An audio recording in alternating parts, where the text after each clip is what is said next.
저희들이 지금 비우는 인생이라는 큰 제목으로 함께 은혜를 나누고 있습니다. 오늘 작은 제목은 뭐로 되어 있을까요? 뭐로 되어 있을까요?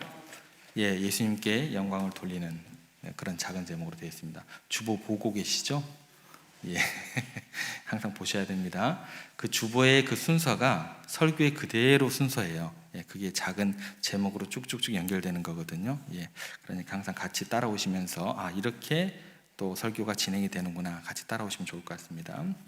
비우는 인생이라는 제목으로 함께 오늘 나누고 있고, 이 본문을 대할 때 우리가 질문을 던지겠습니다. 첫 번째 질문이 뭐였을까요? 지난 주일날 진정한 기적이 무엇일까? 라는 그 질문과 함께 시작을 했습니다. 우리가 생각할 때 진정한 기적, 우리가 어렸을 때 항상 많이 불렀던 노래가 뭐죠? 물이 변하여 포도주 됐네. 저희 어렸을 때, 제 어렸을 때 여름성경학교에서 히트되었던 그런 찬양 가운데 하나입니다. 물이 변하여 포도주 됐네. F코드인가 될 거예요. 맞나요? 그럴 거예요. F코드. 어찌됐건 그 히트되었던 물이 변하여 포도주가 된 것이 이 본문에 있어 기적일까? 라는 한 질문과 함께 우리가 시작을 했습니다. 그런데 어찌보면 시간과 공간을 초월하실 수 있는 예수님에게 있어서 물이 포도주가 되는 것은 이건 기적이 아닐 수도 있다라는 거죠. 그죠? 기적의 축도 못 끼는 어떤 그런 내용이 될 수 있다라는 것입니다. 기적은 맞는데 더불어 또 창조의 원리로 접근을 해봐도 어쩌면 다른 측면에서 이렇게 우리가 이해를 할 수 있다고 했습니다. 물이 이제 포도나무의 뿌리로 이렇게 들어가게 되고 흡수되어서 줄기를 거쳐서 가지로 가게 되고 포도라는 열매를 맺게 되고, 포도를 우리가 수확을 하게 되겠죠. 그리고 이제 물이 그러면 뭐예요? 나무라는 어떤 그런 공간 또 물질을 거쳐 간 다음에 포도가 되는 것이고, 그리고 나중에 포도가 오랜 시간이 지나서 숙성이 되면 이제 포도주가 되는 거죠. 그러니까 결국 물은 뭐가 되게 되어 있어요? 포도주가 되게 되어 있습니다. 단지 뭐만 필요한 거예요? 시간이 필요한 것이고 어느 하나의 도구 또 공간이 필요한 그런 것이지, 어쩌면 물이 포도주가 되는 것은 당연한 일이다라는 것입니다. 다만 이 2장에서의 기적은 주님께서 그것을 과정을 생략하신 거죠. 시간과 공간을 초월하신 분이기 때문에 공간과 그 시간이 순간적으로 생략이 되었다 뿐입니다. 이런 의미에서 물이 변하여 포도주가 된 것은 기적이면서 동시에 뭐예요? 기적이 아닐 수도 있는 어떤 그런 내용이 전달이 되더라는 것입니다. 그래서 오늘 본문에서 우리가 더욱더 주목해야 볼 내용은 뭐냐면, 진정한 의미에서 기적이 뭐냐? 그것은 물이 변하여 포도주가 된 것이 아니라 사람이 변하는 것이다 라는 거예요.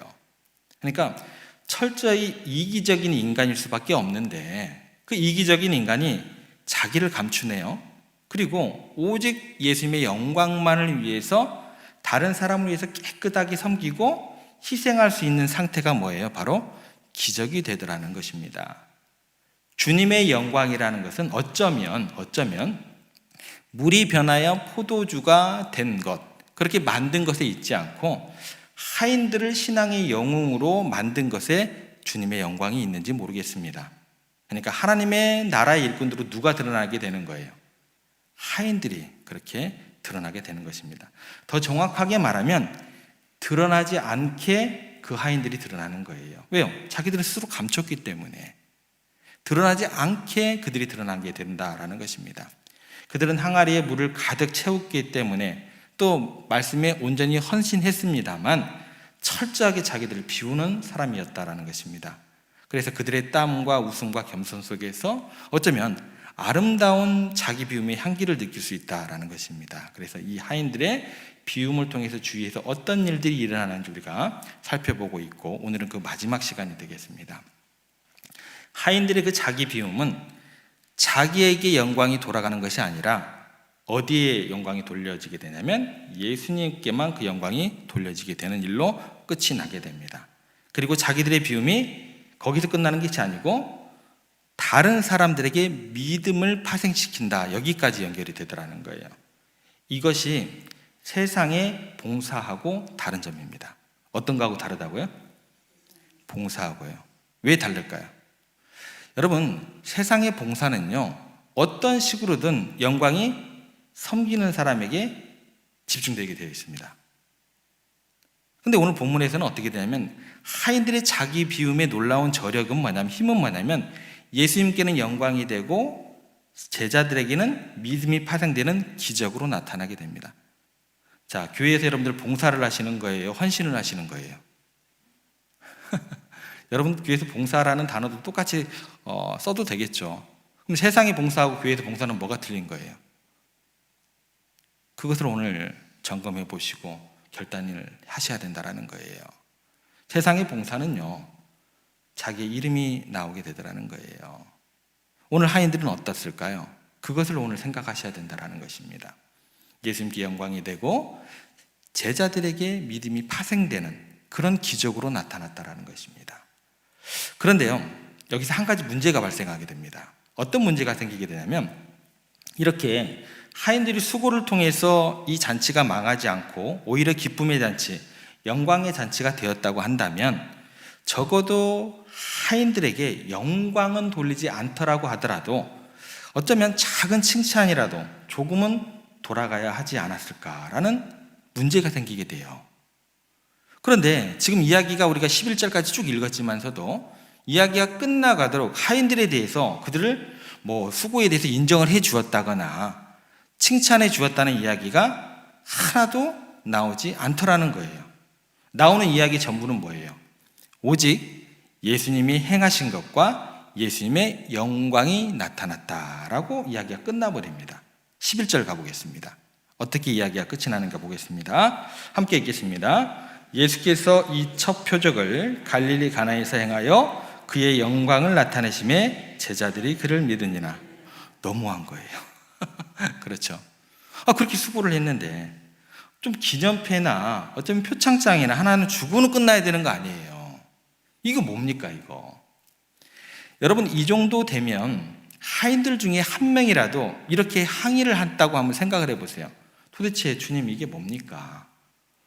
우리가 얼마나 땀을 흘리고 얼마나 놀라운 믿음과 순종으로 돌 항아리 하나도 아니고 6개를 채웠는데요. 그것도 시작할 때 채운 것이 아니고 거의 막바지에 이르렀을 때 우리가 물을 가득 채우지 않았습니까? 그 고생을 조금이라도 아신다고 한다면 우리에게 이렇게 하시면 안 됩니다.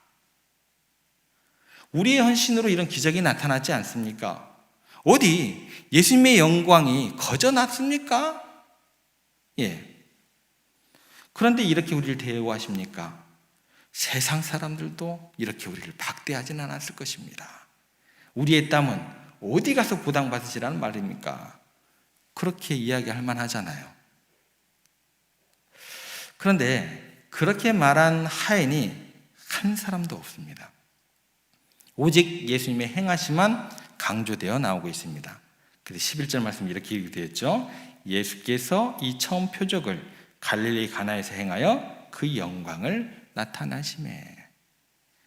솔직히 이야기해 보세요. 예수님께서 무슨 일을 하셨는데요? 하신 일 없잖아요. 몸을 움직이셨어요. 이렇게 항아리에다가 뭘 갖다 주라고 이렇게 뭐를 갖다 주기라도 했어요. 명령만 하시고 하인들이 다 한 것 아닙니까? 이 하인들의 섬김 행동은 어디 가서 보상을 받으라는 말입니까? 여러분, 쉽게 부러질 것 같은 대나무는요, 쉽게 부러지지 않는다고 합니다. 그 이유는요, 대나무 속이 비어있기 때문이라고 이야기를 해요. 그래서 자전거 같은 프레임을 만들 때, 틀을 만들고 날 때 간단한 어떤 구조물을 세울 때 보면 파이프 같이 속이 빈 철 골조를 쓰기보다도 이렇게 비어있는 그런 통을 많이 쓴다고 합니다. 이건 역시 빈 파이프가 속이 비어있지 않은 철근보다 강해서 쉽게 굴러지 않기 때문이라고 그렇게 이야기를 하게 됩니다. 놀랍게도요, 이 하인들의 강함이라는 게 뭐냐면 그냥 대충 비우지 않았다는 거예요. 완전히 비워버렸다는 거예요. 자기를 비워 종의 형체를 가졌다라고 이야기를 합니다. 종의 형체, 이거 굉장히 우리가 많이 들어봤던 어떤 그런 단어입니다. 어디에 나올까요? 빌립보서 2장 6절 8절에 있는 예수 그리스도의 창각, 예수님의 마음이 누구의 마음하고 똑같다는 얘기가 되냐면 이 하인들의 마음하고 똑같다는 이야기가 되는 거예요. 빌립보서 2장 6절에서 8절 보시면 이렇게 기록되어 있습니다. 함께 읽겠습니다. 그는 근본 하나님의 본체시나 하나님과 동등됨을 취할 것으로 여기지 아니하시고 오히려 자기를 비워 종의 형체를 가지사 사람들과 같이 되셨고 사람의 모양으로 나타나사 자기를 낮추시고 죽기까지 복종하셨으니 곧 십자가에 죽으심이라. 여기 보시면 이제 종으로 자기를 비운 것이 예수님의 모습인데, 이 하인들에게서 이런 자기 비움에 헌신이 있었다라는 거예요. 이 하인들은 누구를 닮은 거예요? 예수님을 닮은 거예요. 여러분들은 누구를 닮으셔야 돼요? 예수님을 닮으셔야 돼요. 예수님을 닮으셔야 돼요. 이게 더 큰 칭찬이고 더 큰 영광 아니에요? 여러분들은 항상 고백하잖아요. 예수님을 닮기를 원합니다. 닮기를 원합니다. 하인들이 꼭 누구를 닮았어요? 예수님을 너무나 또 닮았다라는 것입니다. 아니, 어쩌면 이렇게도 접근할 수 있어요. 이 사람들이 원래 뭐예요? 주인이에요? 이 사람들은 원래 하인들이에요. 종이었기 때문에 철저히 이 사람들은 무슨 모습을 유지한 거예요? 하인들의 모습을 잃지 않았던 겁니다. 여러분, 제가 이 교회의 주인이에요? 목사가 주인입니까? 저는 종이에요, 하나님의. 제 모습을 잃어버리면 돼요, 안 돼요? 안 되는 거예요. 이 사람들은요, 하인으로서 정체성에서 오히려 그 비움 자체가 뭐예요? 너무나 자연스러운 거예요. 여러분들이 신앙이라고 한다면, 하나님께로 부름받은 종이라고 고백할 수 있다고 한다면, 여러분들의 헌신과 섬김은 뭐예요? 지극히 그 정체성만 가지고 있으면 당연한 거예요. 당연할 수밖에 없는 거예요. 나는 하인이다. 그래서 이 사람들은 뭐예요? 주인처럼 높임을 받을 생각을 한 거예요, 안 한 거예요? 전혀 안 한 거예요. 목사로서 하나님의 부름받은 종이라고 하면 제가 높음을 받아야 돼요, 안 받아야 돼요? 받으면 안 되는 거예요. 저 괜히 그런 높은 쪽으로 밀어넣지 마세요. 저 복음적인 사람이 되고 싶습니다. 그래도 부족한데 저를 자꾸 높은 자리에 앉히면 어떻게 해요? 복음에서 떠미는 그런 모습밖에 안 돼요. 제발 저를 그냥 종으로, 하나님의 종으로 여기시길 바랍니다. 그게 맞아요. 그들에게는 오직 뭐만 있는 거예요? 예수님을 높이는 마음만 있었던 거예요. 그러니까 자연스럽게 뭐가 나와요? 자기를 낮추고 비우는 겸손은 그냥 자동적으로 따라 나오는 것입니다. 이 종들의 섬김이 바로 예수님의 섬김의 모습이 되는 거예요. 마가복음 10장 45절에 가면 이런 말씀이 있습니다. 굉장히 중요한 구절이니까 제가 함께 읽겠습니다. 인자가 온 것은 섬김을 받으려 함이 아니라 도리어 섬기려 하고 자기 목숨을 많은 사람의 대속물로 주려 함이니라. 예수님께서 어떤 분이시라고 하시냐면 섬기는 분이시다라는 것입니다. 이 얘기를 오늘 본문의 단어를 가지고 쉽게 설명을 드리면 이렇게 이야기할 수 있어요. 예수님은 이 땅에 왜 오셨다라는 거예요? 하인으로 오셨다라는 거예요. 다시 바꿔드릴게요. 종으로 오셨다라는 거예요. 누가요? 우리 예수님께서. 더 심하게 말씀드릴까요? 그 하인보다 더 심한 속죄 제물인 뭘로 오셨다라는 거예요? 짐승으로 오셨다라는 얘기가 되는 것입니다. 우리 예수님께서 그렇게 오셨는데 제가 감히, 여러분들이 감히 하나님을 예배하기 위해 부름을 받은 우리들이 높아지면 되겠냐는 거예요. 그리고 아무도 알아주지 않았지만 그분은 십자가를 지고 가셨다라는 것입니다. 이 공통된 모습 속에서 이 하인들의 위대함의 모든 근거가 담겨 있다는 것입니다. 그들의 모습은 아무도 알아주지 않았지만 누구만 알아주시는 거예요? 예수님은 알아주시는 거예요. 왜요? 그 길이 바로 주님께서 가실 길이기 때문이다라는 것입니다. 그 마음 아무도 몰라도 주님만은 그 마음을 알아주신다라는 거예요. 여러분들의 헌신과 눈물의 기도와 여러분들의 그 교회를 향한 그 사랑, 누구나 알아주시는 거예요. 저는 몰라요. 저는 100% 모릅니다. 제가 어찌합니까? 그런데 주님께서는 알아주시는 거예요. 저에게 상처 입지 마세요. 똑같은 인간입니다. 주님 바라보시고 그 위로와 용기를 얻으셔야 돼요. 주님도 그렇게 그들과 같은 마음을 가지고 사셨기 때문에 그들과 친구처럼 함께 그 자기의 비움의 길을 묵묵히 감당하셨다는 것입니다. 다만 자기를 비움으로 다른 이들을 행복하게 하는 일, 그 길을 가셨다는 거예요. 그들은 오직 그들의 헌신과 섬김으로 그렇게 주님께만 영광을 돌리게 되었다는 것입니다. 이것이 진정한 의미의 뭐예요? 기적인 거예요. 물이 배어나 포도주가 되는 것, 그것도 기적이지만 이 본문에서는 하인들의 그 섬김의 모습이 더 큰 기적으로 나타나게 되었다는 것입니다. 내가 드러나는 것이 세상에서 성공이라고 생각하는 이 시대를 살아가고 있습니다. 그 시대 가운데서 이 하인들의 모습이야말로 우리들에게 강력한 하나님의 메시지를 전달하는 살아있는 말씀, 그 증거가 되는 순간이다라는 것입니다. 그들의 삶 자체가요, 물이 포도주로 변한 것보다도 더 큰 신앙의 증거가 되고 말씀의 영광을 드러나게 되었다는 것입니다. 동일하게 우리에게 어떤 말씀을 하시는 거냐면, 너도 이처럼 자기를 비워보지 않을래? 대가를 잊은 헌신을 너희들이 꿈꿔보지 않을래? 우리에게 말씀하시는 하나님의 소리가 그들의 헌신 속에서, 그들의 자기 비움 속에서 울려 퍼지고 있는 그 메시지를 들으셔야 한다는 것입니다. 왜 물이 변하여 포도주가 안 됩니까? 그 기도하지 마시고, 그건 언제 이루어지는 거예요? 하나님의 때와 시기가 되면 당연히 우리 가운데 이루어지는 기적이면서 기적이 아닌 그런 것이 된다라는 거예요. 왜 물이 변하여 포도주가 안 됩니까? 그 기도 붙잡으시고 시험 들지 마시라는 거예요. 하나님은요, 그 하인들의 생애를 통해서 우리들에게 다시 한번 외치고 계십니다. 이를 위해서 명백한 진리의 말씀을 예수님을 통해서 하셨던 건 잊지 않으셔야 됩니다. 누가복음 17장 10절 말씀에 우리에게 이렇게 말씀해 주십니다. 이와 같이 너희도 명령받은 것을 다 행한 후에 이르기를 우리는 무익한 종이라. 우리가 하여야 할 일을 한 것뿐이라 할지니라. 이 말씀을 하시면서 주님은 어쩌면 그래도 내가 혼인잔치에 가서 내가 바라는 그 모습, 내가 가야 할 길, 그거를 먼저 갔던 그 하인들의 마음들을 기억하시면서 너희들도 그와 같은 길을 가지 않으련? 그 도전을 우리에게 주시고자 하신 말씀이다라는 것입니다. 자기를 비우는 하인들 같은 기적의 사람들이 있는 곳에서 그러면 마지막으로 어떤 일이 일어날까?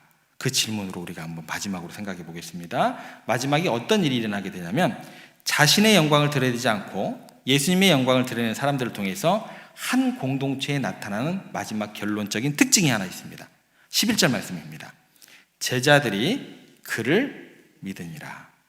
이게 굉장히 놀라운 장면입니다. 제자들 때문에 하인들이 믿는 게 아니다라는 거예요. 여러분, 목사 때문에 여러분들이 믿는 게 아니다라는 거예요. 어떻게 되는 거예요? 여러분 때문에 제가 믿음이 생겼다라는 거예요. 충격을 안 받으시나요? 그 얘기예요. 제자들 때문에 하인들이 믿음이 생긴 게 아닙니다. 하인들의 자기 비움 때문에 제자들이 믿음이 생겼다라는 거예요. 예수님께서 물을 포도주로 만드는 기적, 아니면 이것보다는 더 구체적으로 하인들의 섬김이 있었던 그 기적을 통해서 예수님께만 영광을 돌려지게 되고 거기서 그치는 것이 아니라 제자들의 믿음이 생겼다라는 것입니다. 하인들의 자기 비움과 섬김과 헌신이 예수님의 영광을 나타내기만 집중했기 때문에 뭐가 되는 거예요? 다른 사람들의 믿음이 생기게 된 것입니다. 만약 하인들이 자기들의 영광을 드러내기를 애썼다고 해보세요. 제가 이 교회를 섬기면서 저 영광 홀로 받으려고 한번 해보세요. 제가 높아지려고 한번 해보세요. 제자들하고 똑같이 적용해 볼게요. 제자들이요, 그 자기 하인들의 그 모습들, 하인들이 자기만 영광을 받기 위해서, 자기가 영광을 드러내기 위해서 급급했다고 한다면 아마도 제자들은요, 그 순간 예수님을 바라보지도 못하고 시험에 들었을걸요. 어떤 시험에 들게 되냐면 제자들만 나타나는 거잖아요. 아니, 그 하인들만 나타나는 거잖아요. 그러면 제자들은 어떤 생각을 하게 되냐면 우리를 통해서 역사하지 않으시고 왜 저런 천한 하인들을 통해서 일을 하실 수 있는가? 그럼 우리를 부르지나 마시지. 그렇게 되는 거예요. 만약에 하인들이 그 자리에서 내가 영광을 받으리라, 내가 이렇게 헌신했는데 왜 나를 무시하십니까? 라고 이야기하는 순간 모든 하나님의 계획과 예수 그리스도의 기적은 물거품이 되는 거예요. 아니, 우리를 제자로 불렀으면 우리를 통해서 영광을 나타내야지. 저 사람이 뭔데 저 사람을 통해서 기적이 일어나고 영광을 드러나게 하느냐. 시험에 들어서 더 이상 예수님 안 따라갔을 거예요. 굉장히 의미하는 바가 깊습니다. 아니면 하인들이 칭찬이 그 자리를 가득 메웠겠죠. 그리고 예수님의 영광은 사라져버렸겠죠. 하인들만 막 높아졌겠죠. 요즘 교회들이 그래요. 예수님 어느 순간 사라져버려요. 목사들이 막 영광을 받아요. 막 장로님들이 막 영광을 받아요. 그게 아니다라는 거예요. 중요한 것이 뭐냐면 하인들의 자기 비움의 섬김이 제자들에게 예수님의 영광을 온전하게 보이게 한다라는 거예요. 그들에게 예수님에 대한 믿음이 생기게 했다라는 것입니다. 이게 기적이다라는 거예요. 그들은 예수님의 행하심을 대신한 사람들이에요. 우리가 그렇게 대신하는 역할들을 해야 된다는 것입니다. 이런 헌신이 그립습니다. 교회가 교회되어지는 게 뭐예요? 이런 헌신이 가득하면 되는 거예요. 이런 사람들이 많아지면 되는 거예요. 이런 교회들이 많아지면 되는 거예요. 다른 사람의 마음에 믿음을 불러일으킬 만한 그런 헌신들이 많아지면 되는 거예요. 그게 뭐예요? 부흥입니다. 그게 부흥이에요. 영국 역사에서 카누트 대왕이 있었습니다. 원래 덴마크 왕인데 스웨인 1세의 둘째 아들로 태어났는데 어려서부터 총명했던 그가 부왕을 따라서 영국을 정복해버리러 갑니다. 바이킹 확 물고 가가지고. 그래서 그 공로를 인정받아서 21세 때 영국의 왕으로 임명이 됩니다. 근데 갑작스럽게 형이 죽어요. 그래서 2년 후에 덴마크 왕도 겸하게 됩니다. 10년 후에 바이킹 회복토를 통해 가지고 노르웨이 왕까지 그런 겸하게 됩니다. 그러니까 카누트 대왕이 하는 그 업적을 보니까 신하들이 굉장히 왕에 대해서 막 그 뭐라 그럴까 신적인 영역으로 바라보게 됩니다. 그때 카누트 대왕이 이렇게 이야기를 합니다. 유일한 임금은 하나님뿐이시다. 이 사실을 여러분들을 확인할 수 있을 것이다. 나는 단지 그의 종에 불과한 사람이다. 왕도 아닌 내가 왕관을 쓴다는 것 자체가 외람된 일이다. 따라서 나는 이 시간부터 왕관을 쓰지 않겠다. 왕관을 벗어서 예수님께 반납한 이후에 한 번도 그 이후에 왕관을 쓴 적이 없다고 합니다. 그리고 지금도 그의 왕관은 어느 교회당에 걸려 있다고 하는데 그 왕관 밑에 팻말이 이렇게 기록되어 있다고 합니다. 여기 1032년 카누트 왕께서 그의 신하들에게 겸손을 가르친 것이 있다. 그 왕관 밑에 이게 새겨져 있다고 합니다. 여러분, 저와 여러분들의 인생들 가운데 있는 왕관들은 부르심을 받은 그 순간 뭐예요? 벗어 던져야 합니다. 오직 영광을 받으실 왕은 한 분뿐이십니다. 우리는 모두 그분의 종들입니다. 잊으시면 안 돼요.